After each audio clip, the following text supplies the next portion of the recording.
దేవుడి నామానికి స్తోత్రాలు. మీ అందరికీ నా వందనాలు తెలియజేస్తున్నాను.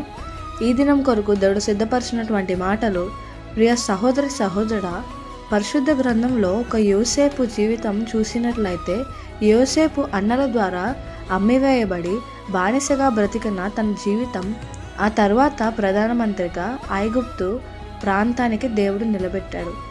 ఏ అన్నలైతే యోసేపు కలలు దర్శనములను అవమానించారో అదే అన్నలకు దిక్కు దిశగా మార్చి దేవుడు ఆశీర్వదించాడు.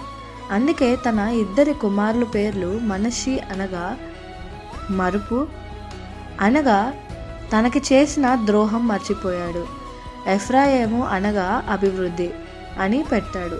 తనకు చేసిన ద్రోహం మర్చిపోయాడు కాబట్టి దేవుడు అభివృద్ధి పరిచాడు. నీ జీవితంలో కూడా నీకు అన్యాయం చేసిన వారు, నీకు వ్యతిరేకంగా మాట్లాడిన మాటలు వారు ఎదురుపడిన ప్రతిసారి మర్చిపోలేక నీవు బాధపడుతున్నట్లయితే, ఈ ఉదయకాల సమయంలో ఒక యోసేపు తన జీవితంలో ఆశీర్వాదం పొందడానికి కారణం, తన అన్నలు ధాన్యం కొరకు వచ్చినప్పుడు వారు చేసిన ద్రోహం మర్చిపోయి వారిని ప్రేమించాడు, వారిని ఆదరించాడు.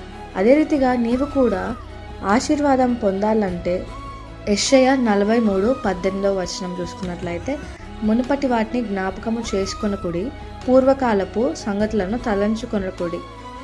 ఇదిగో నేనొక నూతన క్రియ చేయుచున్నాను, ఇప్పుడే అది మొలచును, మీరు దాన్ని ఆలోచింపరా? నేను అరణ్యంలో త్రోవ కలుగుజేయుచున్నాను, ఎడారిలో నదులు పారజేయుచున్నాను. ఈ అధ్యాయాల ప్రకారం నీవు జీవించినప్పుడు ఖచ్చితంగా దేవుడు ఇచ్చే ఆశీర్వాదం నీవు పొందుకుంటావు. అట్టి కృప దేవుడు నీకు దయచేయునుగాక. ఆమేన్.